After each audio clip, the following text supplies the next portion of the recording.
Hello everybody, welcome to another reaction video here on Snyder's Inc. And today, we are continuing the series from Nexpo of Disturbing Things from Around the Internet Volume 2.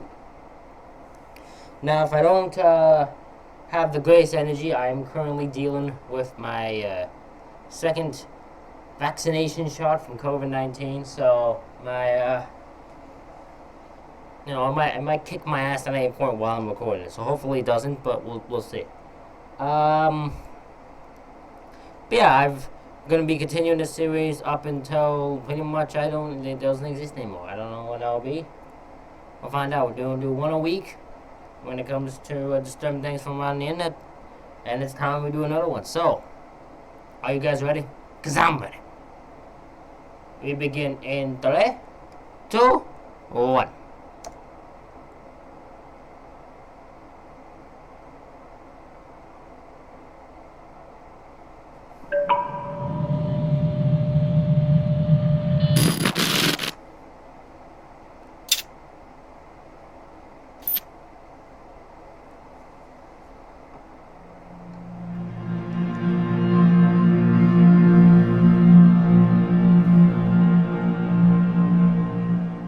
Welcome back to Disturbing Things from Around the Internet. If you recall, this is my one-stop shop for bite-sized creepy finds that I've recently stumbled upon. Just last month, we covered a wide array of disturbing things, ranging from Facebook posts to Reddit conspiracies. Today, will be no different. It's time. That Facebook posting was never done. I watched that video. That Facebook post was not done. To dive into 5 more hand-picked and disturbing things from the internet.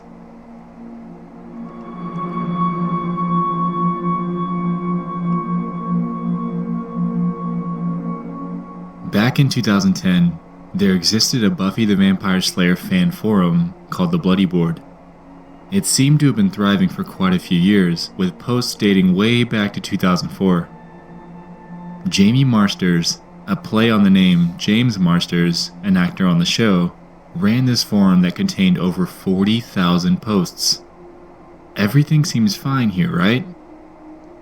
Well, the scope of things takes a pretty big 180 when you realize that the forum had only one active member, Jamie Marsters herself. What? Each of these conversations were simply her talking to herself, and the topics ranged anywhere from fan meetups to the show's schedule. What?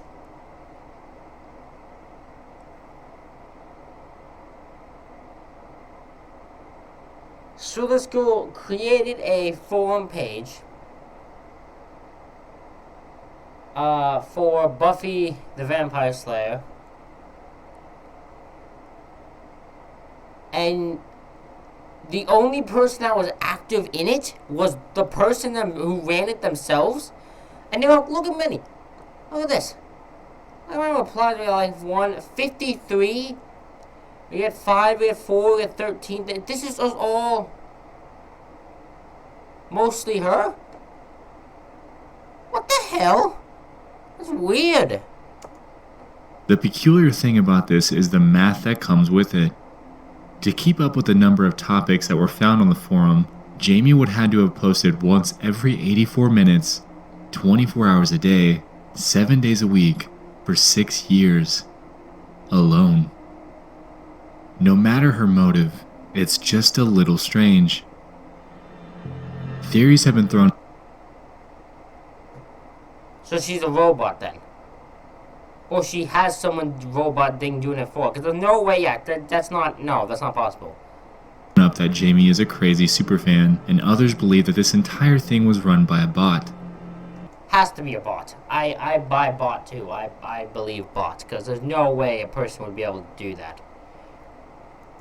Superfan or not, you couldn't be posting every 84 minutes for 24 hours for 6 years. That's not, no, you wouldn't be, you definitely wouldn't be in good health. You probably wouldn't be alive.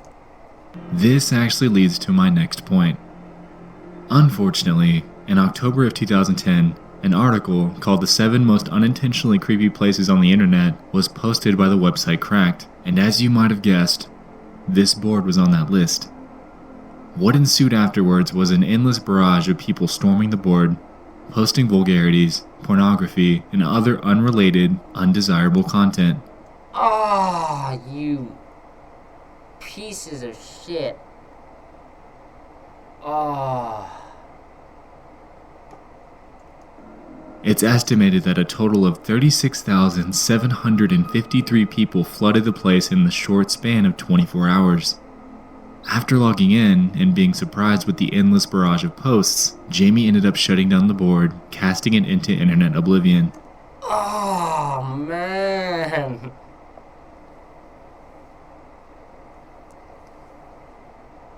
So... Oh, man. So... People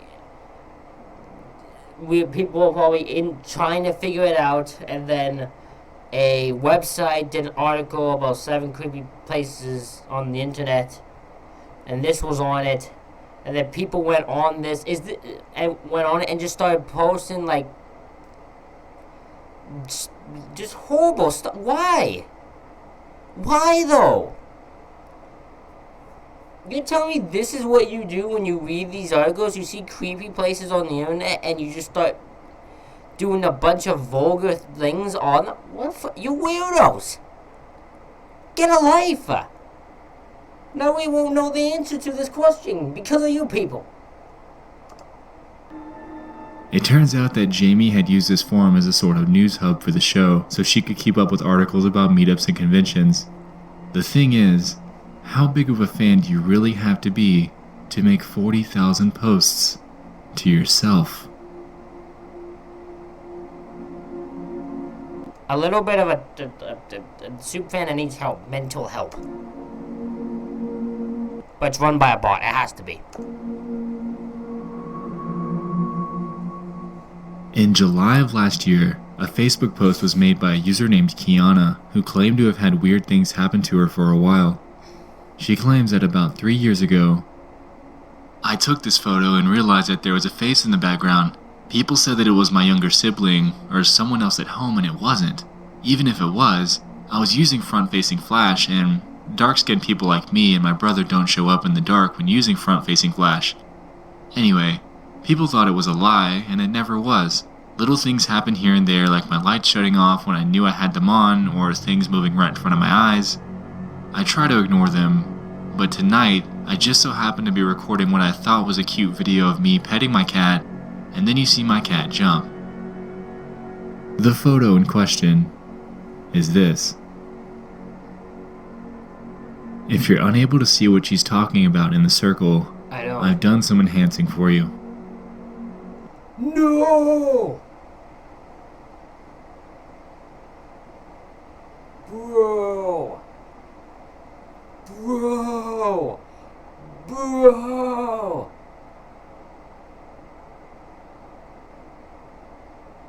Oh my...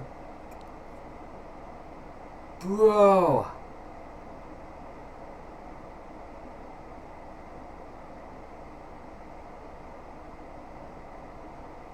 Get out of that house now.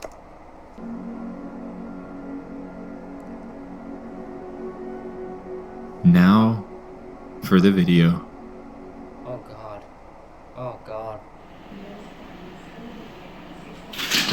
Whoa! Oh! Something just fell off the wall. She's like, nope, I'm out. Bye bye. Good night. Have a nice day. I'm out. Bye bye. She's good. Yeah, nope. I ain't dealing with that. Nope, I'm good. I live too good for that. I'll talk to you later. I'm out of here. Is what she's thinking. I'll see. No. Sorry, cats. I love you, but I picture fell over and I ain't dealing with it. You're on your own now.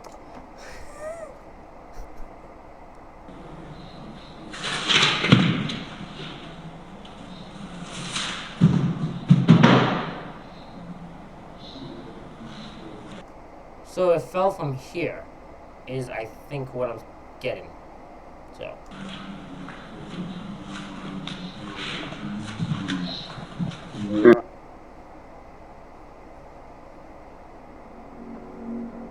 Whatever you make of this is up to you.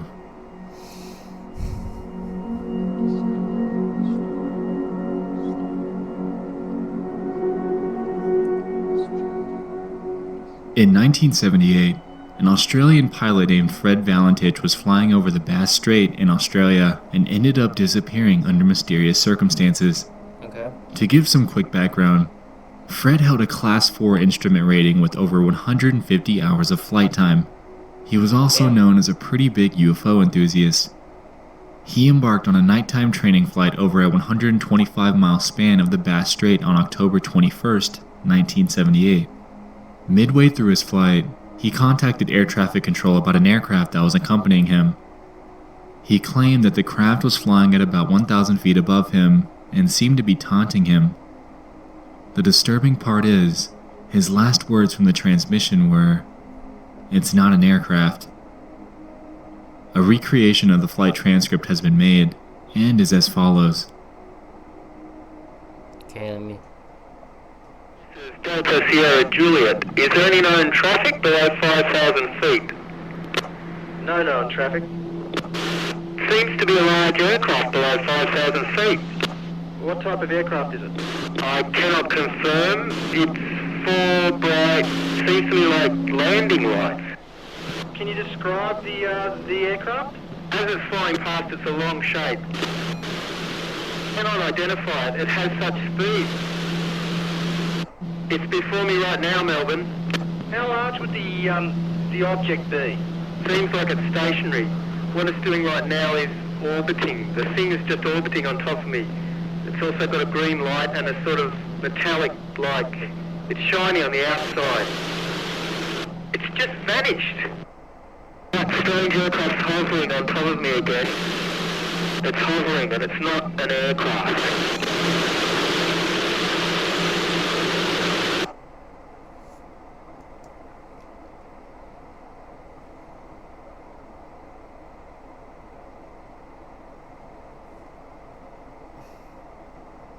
I don't know how I feel about that, because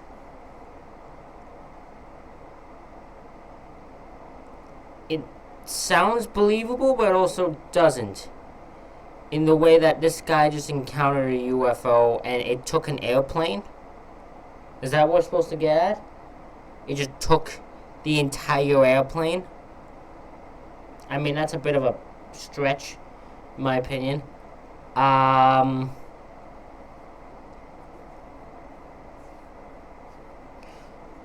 I know this is a reenactment, so it's not genuine. Not the actual one. But, the way the guy who's supposed to be the people, like, main station people, not people in the plane, the other one. Maybe, I don't know why, it made me almost want to laugh. It's just this non-emotionless, robotic-ass voice. Robotic-ass thing. Can you tell me what it looks like? I don't know why it just made me laugh. But, yeah, I don't know how I feel about this one. Many theories have been made regarding what he was actually seeing. These theories range from an actual UFO sighting to the possibility of Fred becoming disoriented and flying upside down. The latter seems very possible, given the fact that this occurred at nighttime. He could have very well been looking up at his own lights as they were reflected in the ocean.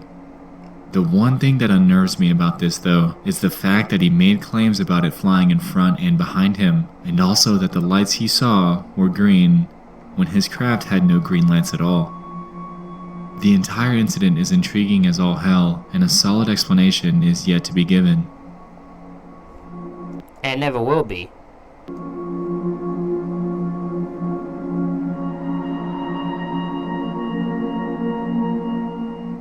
In 2014, model and fashion designer Loren Scott was found dead in her New York apartment. She died by hanging herself with an improvised satin noose. While this death is tragic, the incidents that followed were nothing short of chilling. Okay. Loren was known for scheduling Facebook posts and tweets for her audience. After her confirmed death, her accounts were still sending out updates, and her PR team did little to stop it before any sort of backlash. The strangest part about this story lies with her scheduled Facebook post. Hours after her body was discovered, This image was published to her page showing dresses hanging from a tree. It shocked many people and also led them to believe that this was another celebrity death hoax. However,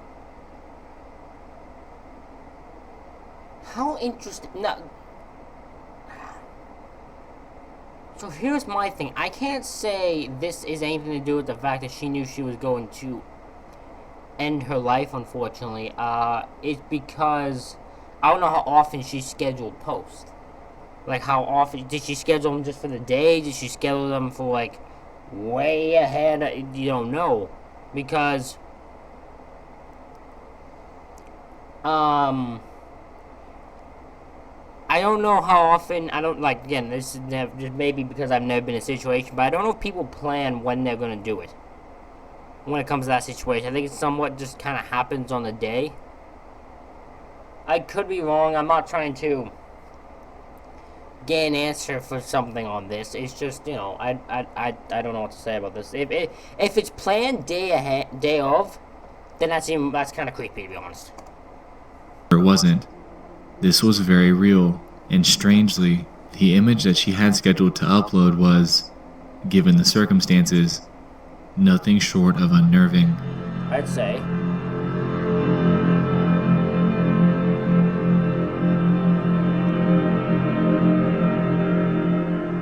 There exists a channel that goes by Human Being 15 that has only one upload to date. In this 9-minute video, you're met with what initially seems like a random, ordinary person rummaging through some old notebooks and storage. Things begin to take a strange turn when you realize what this channel is trying to convey. Let's see if you can spot what's off about this before we go any further. Dude's very messy. Like, really messy. Oh.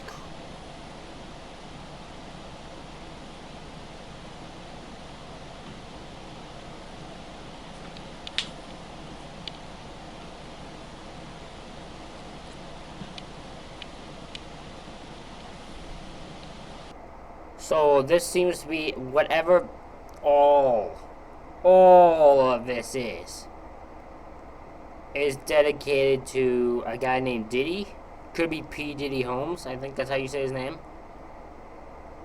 I'm more scared to what, if it is that's the case, what the hell has this guy got in this book?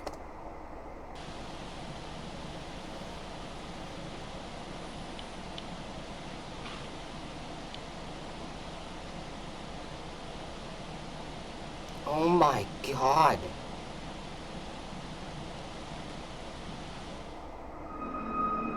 As we just saw, at about 2 minutes into the video, the camera panned across a poster that says, "Mr. Diddy, all this hard work I have done for you." The same thing actually happens at 3 minutes and 21 seconds. We then are shown hundreds upon hundreds of other notebooks that this person's got stockpiled in one of his rooms, and at about 6 minutes and 20 seconds in, we're finally shown what's in one of the books. It's the phrases, "Please Mr. P. Diddy, please respond," and "Brother Diddy, please accept," over and over and over. Human Being 15 then goes forth to show us more of his stockpile. Dude! You need help, man! What's wrong with you? What is wrong with you? Why are you doing that? Why are you... You think Diddy's gonna respond to you when you doing this? You be in a room full of books that just has the same lines over and over and over again? You need mental help, man. Get some help. Get some help. Notebooks before the video ends. Allegedly, this video is a re-upload from their previous channel, namely titled Human Being 151. The creator would go by the name Insomniac and had over 1,000 videos showing this sort of behavior. His video titles ranged from things such as "Diddy, dear Diddy, please read this," to "Diddy TV Official." There were even some that had song lyrics in the title, presumably to somehow gain his attention. According to the site Cracked, which we mentioned earlier, whom, at the time, had access to his endless library of videos, the content on Human Being 151's channel started with insanity from the very first video and went downhill from there. While the original channel has long been deleted, at least we have this re-upload which tells us all that we really need to know about the kind of guy Human Being was. Obviously, this guy has an indivisible obsession with the hip-hop artist P. Diddy. Why him out of all people? I really couldn't tell you, but this guy clearly wanted to be noticed and went to extreme lengths to get his attention, and Thank God Diddy never spawned him. This guy, I guarantee, would not have been very nice to him, because this man is clearly fucking insane. the most disturbing manner possible.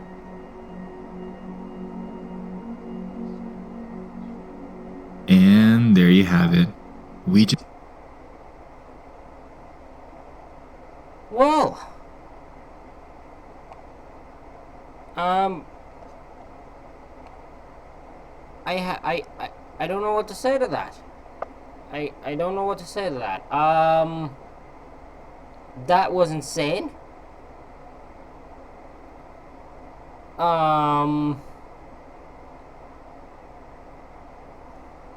There was a couple people there that clearly need some mental help, and I hope they get it.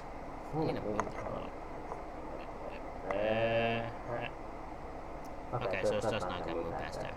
Yeah, there's clearly people there who need some mental help, and I hope they get some mental help. The last guy especially, holy crap, man. Thank you everybody for watching this reaction to Disturbing Things from Around the Internet Volume 2. Again, this is a series we're gonna keep going. Thank you all for watching, and I will see you for the next one. Alrighty, see y'all